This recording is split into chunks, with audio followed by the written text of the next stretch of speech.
José Luis Orella es profesor titular de Historia Contemporánea en la Universidad CEU San Pablo. ¿Qué tal, José Luis? Buenos días. Muy buenos días, es un placer estar con vosotros. ¿Te suena bien esa hoja de ruta de 60 días, el hecho de que se permita a Irán poder volver a exportar crudo iraní? Hombre, de momento es la música que queríamos todos oír, ¿no? O sea, es necesario un aumento de la producción, de la llegada de petróleo un poco a los mercados para que puedan bajar a unos niveles que puedan incentivar a la economía, y también de esa manera, además, directamente estás influyendo claramente en un plan más pacífico y beneficioso ante una sociedad muy radicalizada en la República Islámica de Irán, que estaba iniciando protestas casi, bueno, pues embeídas de un contexto victorioso, y que, bueno, pues no había que firmar, sino que había que aprovechar mucho más un poco las negociaciones a su favor, ¿no?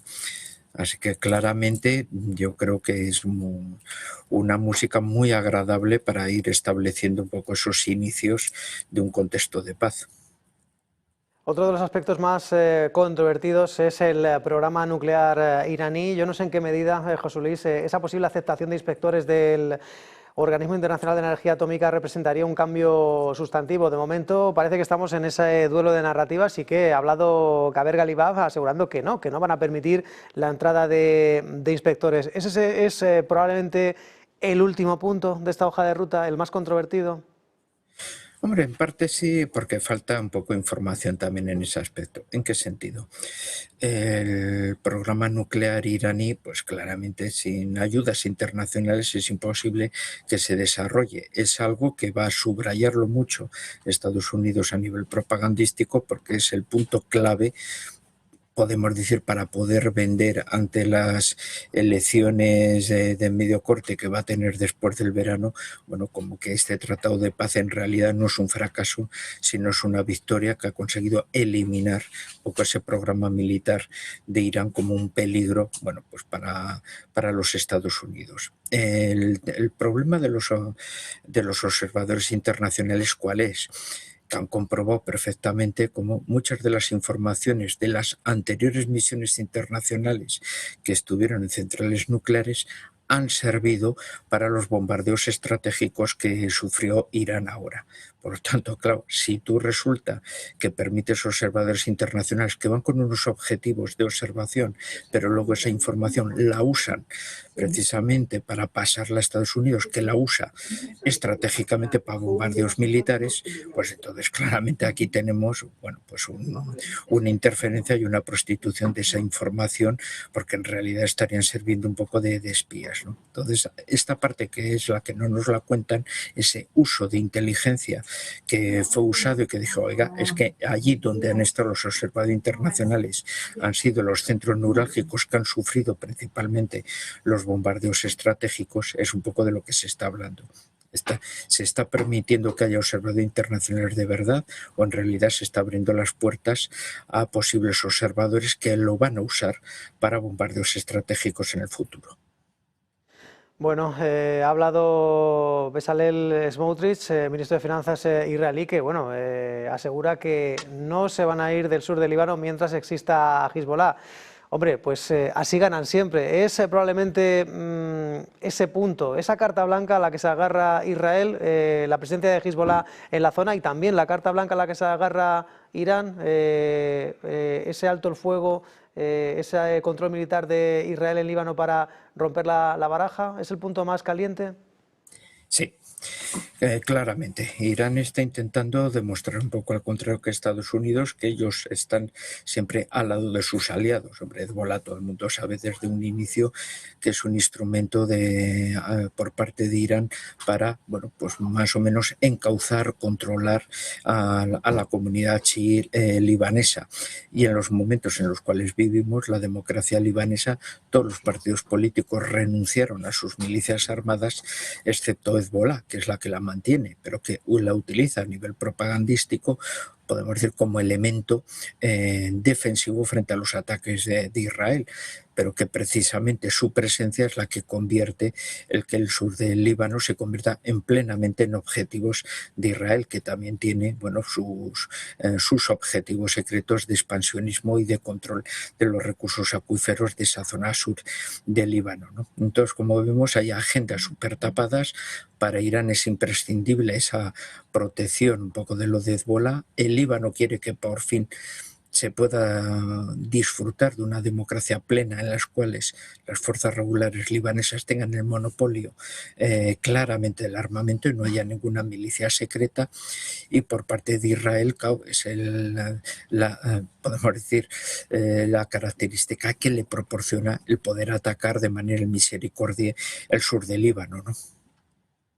Y por cierto, Donald Trump, que bueno, también ha tenido declaraciones sobre posible falta de asistencia a los socios de la OTAN, ha lanzado una dura crítica acusándolos de rechazar solicitudes de asistencia estadounidense. ¿En qué medida afectan esas declaraciones de Donald Trump a la credibilidad de ese principio de defensa colectiva de la alianza?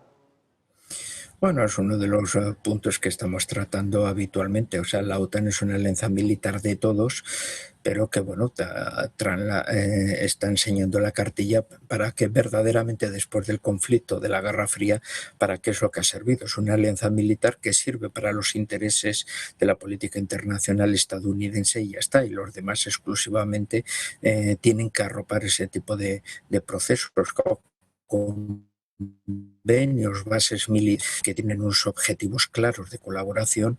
Bueno, pues Trump los está presionando para usarlos en objetivos plenamente distintos, diferentes, que no tienen nada que ver y que exclusivamente pues ayudan a responder a la política internacional estadounidense. Eso, claro, mancilla y hiere pues un poco ese sentido de orgullo propio de la Unión Europea. Pero como hemos hablado, la Unión Europea en el pasado tenía una proyección de ser una potencia política y quizá incluso de esa misma manera podía crecer militarmente, que no lo hizo, y ahora, bueno, pues se pretende que crezca militarmente, pero como un elemento auxiliar precisamente los Estados Unidos, y el crecimiento político pues ha quedado claramente menguado desde el conflicto ucraniano, ¿no? Y por cierto, ¿qué lectura puedes hacer de esa dimisión de Keir Starmer, un hombre que ganó de forma incontestable las elecciones en 2024, pero bueno, pues muy presionado por el Partido Laborista, por sus asesores? ¿Hay algo más que explique esa dimisión más allá de esa designación del embajador británico en Estados Unidos? ¿Se vendió a las élites? ¿No tomó decisiones con la rapidez que exigía el cargo? ¿Qué lectura haces de bueno, las razones que le han llevado a esa dimisión?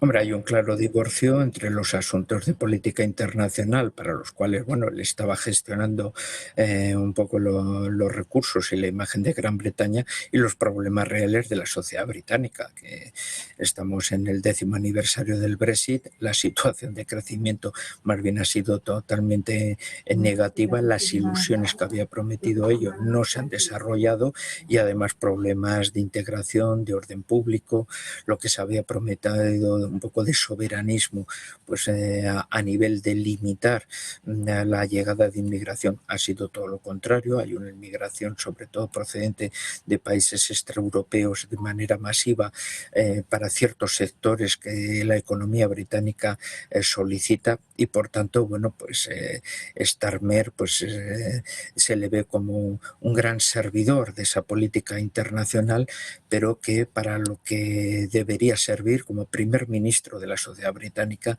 pues ha sido un gran fracaso, y por lo tanto hay una fractura, una falta de apoyo a los partidos tradicionales un poco de gobierno existentes, y por lo tanto, bueno, pues tenemos una sociedad en crisis que intenta readecuarse para solucionar los problemas reales, que son muy diferentes a los problemas, podríamos decir, de política internacional, a los cuales Starmer ha dedicado gran parte de su tiempo.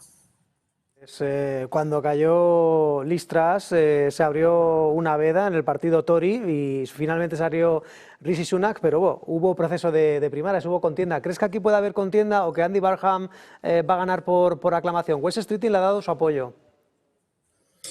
Hombre, pues es posible, ¿no? O sea, las bases y ciertos sectores pretenden un cambio importante dentro de las filas laboristas y esencialmente son partidos de una gran organización, a diferencia del resto de los países europeos, donde puede hundirse uno de los partidos y ser sustituido por otro. En Gran Bretaña, por el sistema que tiene de ley electoral, de sistema mayoritario, es muy difícil que se puedan proceder un poco a esos cambios, ¿no? Un poco tan radicales.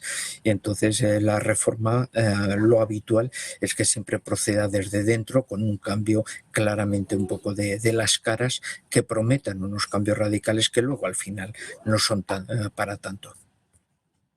Pues Mandelson, las elecciones municipales, los recortes sociales, la política migratoria que han acabado, bueno, pues dinamitando al Partido Laborista. José Luis Orella, profesor titular en Historia Contemporánea en la Universidad de San Pablo. Un placer. Gracias. Buen día.